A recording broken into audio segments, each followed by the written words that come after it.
Hello नमस्कार सबैजनालाई। के तपाईँहरू आजको नेपाल लाइफ समृद्धि लगानी योजना म्युचुअल फन्ड भन्नुभयो भने यो कस्तो खालको म्युचुअल फन्ड हो, यो कतिसम्म रिटर्न दिन्छ, कति टाइमसम्म हामीले होल्ड गर्नुपर्छ, सबै सम्पूर्ण डिटेलका साथ मैले यो भिडियो लिएर आएको छु। सबभन्दा पहिला म्युचुअल फन्डको कुरा गर्दाखेरि नेपाल लाइफ समृद्धि लगानी योजना चाहिँ म्युचुअल फन्ड रहेको छ। यो चाहिँ एउटा क्लोज इन्डेड म्युचुअल फन्ड रहेको छ। क्लोज इन्डेड म्युचुअल फन्ड भनेको के हो कि तपाईँको एउटा म्युचुअलिटी पिरियड हुन्छ, म्युचुअल पिरियडसम्म चाहिँ हामीले होल्ड गर्नुपर्ने हुन्छ। त्यो बेलासम्म हामीले बेच्न मिल्दैन, त्यो बेलासम्म चाहिँ हामीले होल्ड गर्नुपर्ने हुन्छ। अब यो चाहिँ नेपाल इन्सुरेन्स कम्पनी लिमिटेडले चाहिँ यो योजना ल्याएको हो, लन्च गरेको हो। अब त्यसैको यसको इस्यु म्यानेजर वा म्यानेजमेन्ट बारेमा कुरा गर्दा नेपाल लाइफ कैपिटल लिमिटेडले चाहिँ यसको इस्यु म्यानेजर रहेको छ। अब यसको टोटल युनिटको कुरा गर्दाखेरि तपाईँको 16 करोड चाहिँ टोटल किता इस्यु गर्न लागेको हो। अब त्यसै गरी अब यसको पर किताको भ्यालु कुरा गर्दाखेरि 10 रुपिज रहेको छ। अर्को चाहिँ अब यसको म्युचुअलिटी पिरियडको कुरा गर्दाखेरि अबाउट 10 इयर रहेको छ। हामीले यो म्युचुअल फन्ड चाहिँ 10 वर्षसम्म चाहिँ होल्ड गर्नुपर्ने हुन्छ। त्यसै गरी यसको ओपनिङ डेटको कुरा गर्दाखेरि जुन चाहिँ आज चाहिँ ओपनिङ डेट यसको रहेको छ जनवरी 18 मिन्स मार्च 4 चाहिँ यसको ओपनिङ डेट रहेको छ। अब त्यसै गरी यसको क्लोजिङ डेटको कुरा गर्दाखेरि मार्च 8 सम्म यसको क्लोजिङ डेट रहेको छ। इङ्ग्लिसमा भन्नु पर्दाखेरि जनवरी 22 सम्म यसको क्लोजिङ डेट रहेको छ।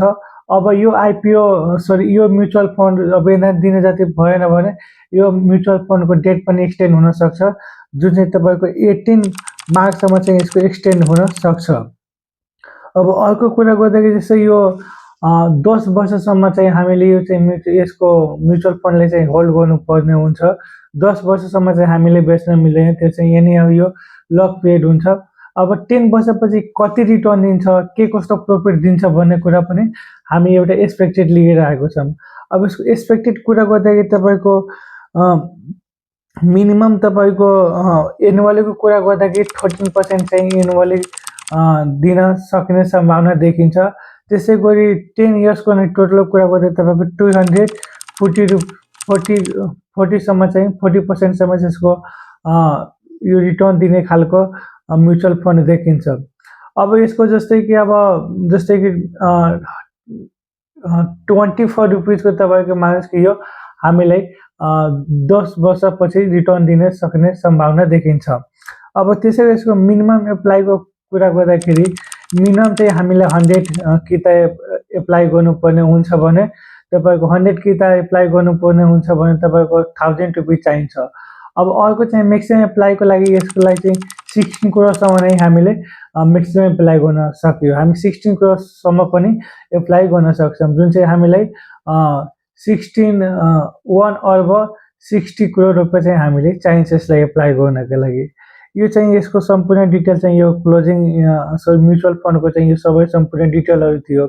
अब यो यसरी हेर्दाखेरि अलिकति लङ टर्मको भिजन छ होइन, तपाईँसँग बढी पैसा छ, अब तपाईँ 10 वर्षसम्म होल्ड गर्न सक्नुहुन्छ, you can apply for this mutual fund होइन। अनि त्यसमा चाहिँ अलिक राम्रो आछा खासा पनि तपाईँको यसको देखिन्छ, तपाईँले आछा खासा पनि अर्निङ गर्न सक्नुहुन्छ इफ तपाईँसँग धेरै पैसा छ, प्लस तपाईँ 10 वर्षसम्म तपाईँ त्यो पैसाको कुनै जरुरी छैन, कुनै तपाईँको मतलब हुन्छ नि त्यो जस्ट ओभर मनी छ भने तपाईँ युज गर्न सक्नुभयो, प्लस एप्लाई गर्न सक्नुहुन्छ।